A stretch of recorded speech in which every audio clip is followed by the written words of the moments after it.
Black people can also be gentrifiers, and how we can also cause harm when we go into these countries and these nations, because we don't think about how our presence alone is impacting the local populations. Hey y'all, it is Janice on the mic here, back with another video. Today I want to kind of make sort of like a response video. I saw this Al Jazeera video, which I will link below, and it was about gentrification, Black gentrification. Specifically, they were looking at Ghana. So I wanted to give my 2 cents because I've talked about this very briefly in a previous video where I said Black people can cause harm. But I want to speak specifically to this idea of Black gentrification. Now, I told y'all in a previous video, Khalees had this video, and I'm a huge fan of Khalees. I've loved Khalees since her rainbow hair days in like the early 2000s. But Khalees had this video where I guess she's like living in different countries within West Africa. So she's been showing like Kenya and Tanzania and all of these different countries, and she was saying that Black people should be moving to different parts of Africa. And initially, I don't know what happened to the comments because I went back and looked and they were gone. So I don't know if she deletes her comments or they just kind of got buried. But a lot of people, when she had initially posted it, were saying that it can't just be as simple as saying Black people come back to Africa. We have to be really nuanced in our conversation. So we can't just give this sort of like blanket comment of everybody should move to Africa, Black people should be moving, without also being nuanced and talking about the displacement of a lot of indigenous people in these countries. Wherever we move, when we move to these underdeveloped regions, which Africa was intentionally divided up and their resources were extracted. So they're rich in resources, but they are severely underdeveloped because of Europe. A great book is How Europe Underdeveloped Africa. So if you haven't heard of that book, I definitely encourage you to check it out to learn more about that. But we don't have that part of the conversation. And so I want to talk about that, right? What happens to the indigenous populations within these countries when Americans move or mass migrate in large quantities? How does that impact the people in those particular regions? In the Al Jazeera video, they talked about year of return. And I've shared this on my channel before, and I'll link the video above. But for our honeymoon, we went to Ghana, and I was so excited. I had such an amazing time. And we actually went the year right before the year of return started. So the year of return was 2019. So that December, everybody, right before COVID, everybody and their mama that I knew, everyone from New York was in Ghana that December.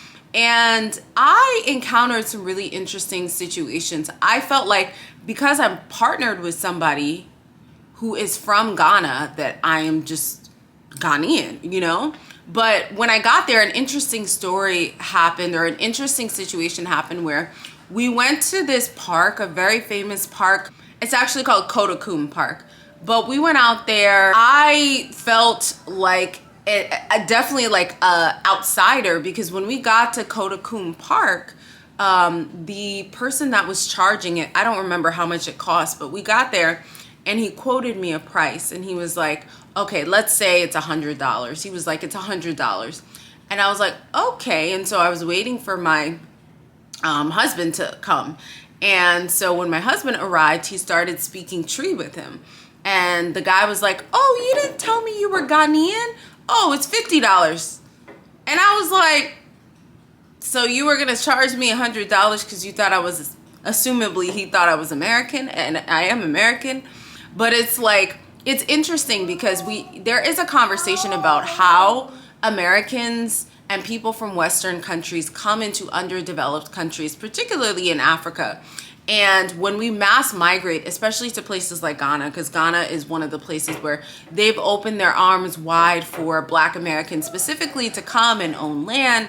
And with that, there are a lot of issues that happen, just like with any any area where there's a lot of Black people, there's a lot of Hispanic people, when gentrification happens, you are displacing the native and the indigenous people that were already living in those areas. So we have to be mindful as Americans of the privilege that I know sometimes, y'all, I know it does not feel like having a blue passport carries privilege, but we have to acknowledge that there is a lot of privilege with carrying the blue passport and being American, and how we can also cause harm even as people who are harmed here within our own country. Where I think Al Jazeera kind of messed up in the video is that they kind of blamed what was happening and the displacement of the indigenous or native population on Black Americans.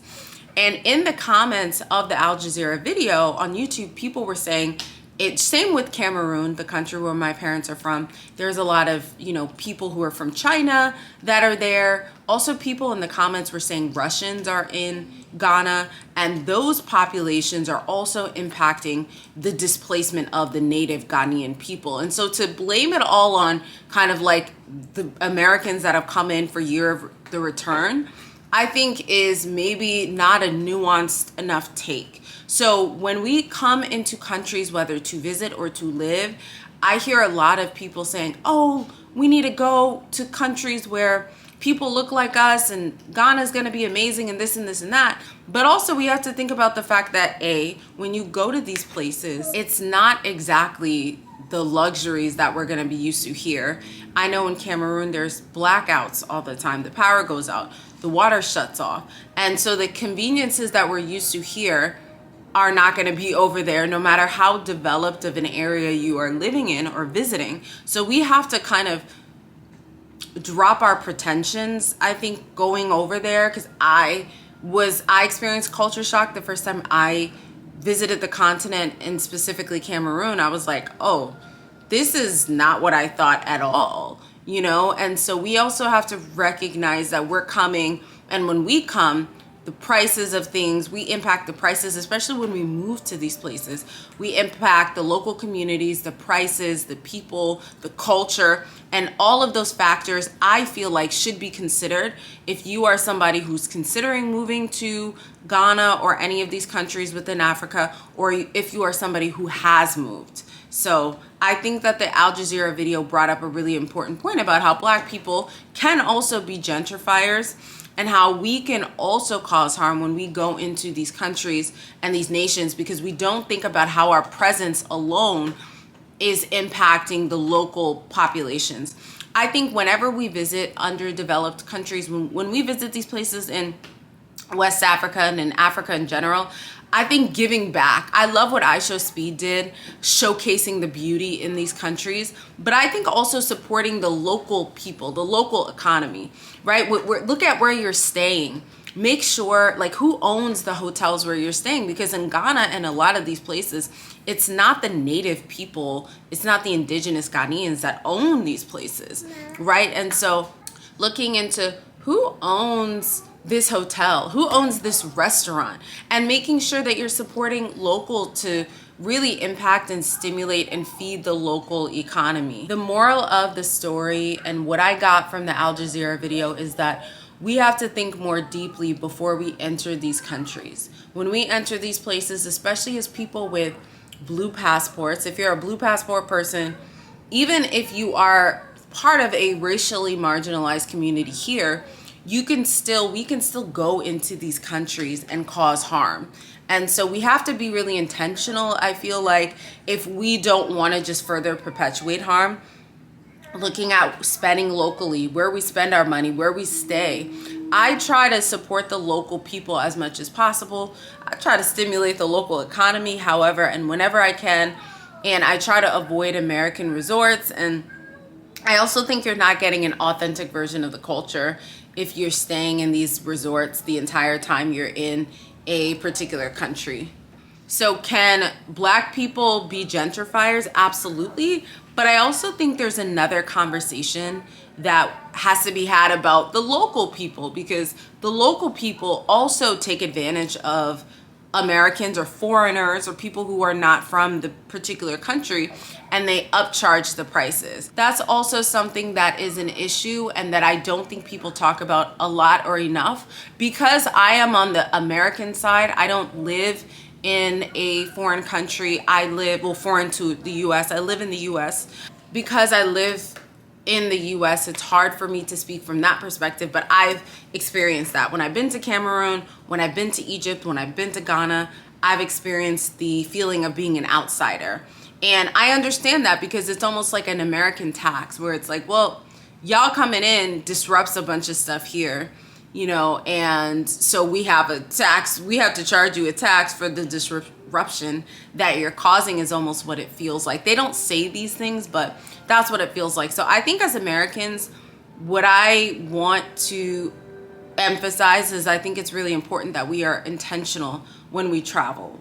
We are intentional about understanding how our presence can impact and can sometimes disrupt the local communities, and trying to address that as much as possible by supporting local communities, supporting local business owners, and refusing to stay in European or American hotels. And it's harder because Ghana's being bought up. You know, Accra is being bought up so quickly right now, and it's the hot spot in Africa. But I think intentionality is really, really important. Can Black people be gentrifiers? Absolutely. But can we be more conscious travelers? 100%. And I think that requires intentionality when we are visiting or moving to these different countries. So I just wanted to throw my 2 cents into the conversation. Let me know what you think. If you've ever been to Ghana, if you're a Ghanaian watching this, please let me know what you think and whether you feel like there's a lot of gentrifiers coming into your country. And yeah, I would love to know your experiences with this, and I will see y'all in the next video.